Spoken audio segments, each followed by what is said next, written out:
La gendarmerie a sécurisé Diomaye. Mais pourquoi la RTS a traîné des pieds? C'est-à-dire que même le corps armé, c'est-à-dire que les forces de défense et de sécurité ont compris que le protocole. Enfin, l'autre parce que nous ne ñu sol tenue ñu fa taxaw enfin tamit dem lool gaay ouais lolu xam nga sénégalais lo def day am ciow lo def même boy andi yalla sax ne ko kay jappalé ñu ci discours fi Sénégal day andi ciow motax mané la xam nga suma né même le protocole de la gendarmerie les forces de défense et de sécurité savent nettement que le temps du changement est là. Il y a un président qui a été élu au suffrage universel par les Sénégalais, dont on doit défendre, protéger, dont on doit assurer sa sécurité. Maintenant, la RTS qui est la télévision nationale, si eux, ni que Ngour Macky Sall, voilà, wa Benno Bokk Yaakaar jeexna, mais ça dépend d'eux. Ça dépend d'eux. Quand il me parle de Racine Talla, c'est un responsable politique de Benno Bokk Yaakaar. Gis nga Serigne Fallou, lolu moy la dangerosité de confier une télévision nationale à un homme politique, à un responsable politique bu faré ci un camp. Donc c'est ça que journaliste. Non, mais bien sûr. Yaa xal Bassirou jox ko journaliste. Xam nga limay xaar, xam nga nit ñi dañoo nek di tebaka dal. Xam nga limay xaar ci Bassirou Diomaye Faye. Mais c'est un journaliste le. Xam nga lan lay xaar ci Bassirou Diomaye Faye. De restructurer la RTS. Demande-moi comment. Il faut restructurer la RTS. Mais il y a des journalistes très professionnels. Il y a tellement de politique dans cette télévision nationale. Dama lay wax, c'est-à-dire que dama lay wax ben affaire. La RTS, t'as aimé. La RTS auparavant, c'est une télévision en miniature. C'est une télévision exemplaire. Je me rappelle du temps de la RTS, même des scènes de la sous-région, des télévisions de la sous-région, prenaient la RTS comme un modèle. Des télévisions même synchronisées au niveau de la RTS, en cas d'événement majeur de la sous-région. Pourquoi? Aujourd'hui, personne ne regarde la RTS. La RTS est discréditée. Au nom de quoi? Parce qu'on a pris les instances de cette télévision, confié à un responsable politique. Mais on couvrir.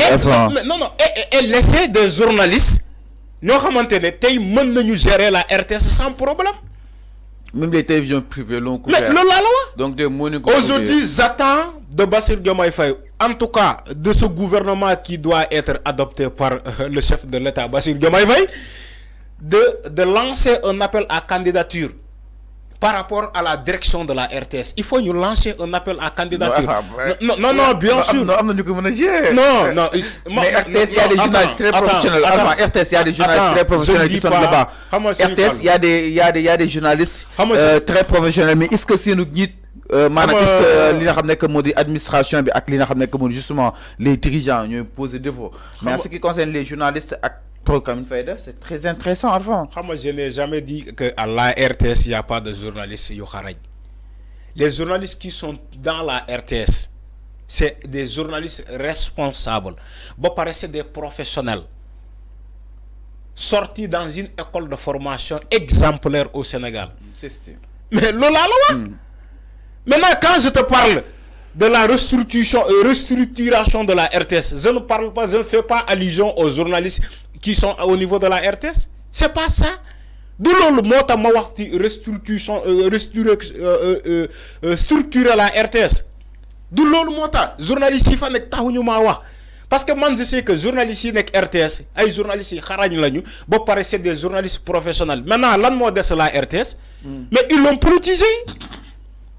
Ils ont politisé la RTS. Faut RTS manquait à l'appel hier de la couverture médiatique du nouveau président élu. C'est parce que ben politique journalistes yi mënuñu tobb ni ñu né ñom dañuy ñëwal seen bop couvrir la c'est-à-dire que il y a comme adresse ay patron bu fa né bo xamantene mom mo yor le programme. Il y a des directeurs chargés de programme ñom ñoo leen né journalistes yi dem leen ngeen couvrir li mais journalistes yi ñom mënuñu xey ni ñu né ñom dañuy ñëw couvrir événement bi. Ils ont politisé la RTS. Il est temps que ça change. Il faut nous changer quoi. les directeurs politiques là génnee leen fa andi fa ay journalistes yoo xamante ne ñoom au moins ils sont là pour la bonne information. Pourtant la conférence de presse du procureur. Légalité dama ne. vidéo yi baaxul mais RTS teg na ko. Légalité de tous les Sénégalais devant la RTS. Il est temps nag ñu wëyal ko. ñu mettre ko en vigueur. C'est clair, c'est clair. Il est temps que les opposants ñu mën a am temps d'antenne au niveau de la RTS. RTS bañ a nekk fii pour le parti au pouvoir. Donc Macky mën na am temps d'antenne ak ñoom Amadou Ba. Mais bien sûr. Le chef de l'opposition. dama ne il est temps que la RTS change de méthode. Alors c'est clair. Foofu lay waxee il est temps que la RTS change de méthode mooy maanaam mu bañ a nekk fii pour le parti au pouvoir. loolu lay wax. Alors c'est clair ñu ñëw exactement Arfan si discours bi nag démb pas mal say chroniqueurs peut-être jàpp neen discours bi dafa prématuré exactement benn si Bassirou Diomaye Faye lieu bi fi mu ko defee mais Macky suñu fàttaliku fa la defee woon bosom le 25 mars même jour bi en 2012 exactement. benn bi aussi critiqué leen exactement style vestimentaire bu ki nga xam ne que moo di Bassirou Diomaye Faye parce que nee na day daal di prôner le panafricanisme exactement donc moo na sol yoo xam ni itam yëre bu moderne la pas veste costume cravate et tant d'autres loolu lépp ni si daal di ñëw par rapport ak tous ces critiques mais tout d'abord nag naa di analyser li nga xam ne que moo di discours bi exactement sur le fond ak point yi nga xam ni itam Bassirou yëkki na ko bokk na li nga xam ne que moo di justement la corruption la réconciliation nationale les institutions de la République l'allègement du coût de la vie surtout le panafricanisme waaye itam surtout aussi l'allègement du coût de la vie franchement en tout cas askan wi ñu koy xaar bu baax a baax. Xam nga Sëñ Fallou man je ne sais pas de quoi vous entendez d'un discours prématuré je ne sais même pas xaw ma lan mooy discours prématuré tu sais pourquoi parce que les gens jouent avec les mots dañuy togg ni for benn mot rek ñëw collé ko parce que pour ñoom c'est des francophones ay nit yi dëgg français. Il faut parler un français pour impressionner les gens. Ñoom la ñuy utiliser nii c'est quoi un discours prématuré? Bassirou Diomaye Faye n'a pas prêté serment hier. Dama bëgg ñi xam ko. Il n'a pas prêté serment hier. Mais c'est quoi un discours prématuré au fait, Sëñ Fallou? Parce que quand il me dit que c'est un discours prématuré, c'est comme si Bassirou Diomaye Faye démb lañ ko investir, le conseil constitutionnel démb lañ ko investir, il a tenu son premier discours. Là tu parles non attends balaa ñu koy investir sax def na discours. Non balaa may ñëw ci loolu. balaa may ñëw ci fii la ñuy fekk li ngay wax nii.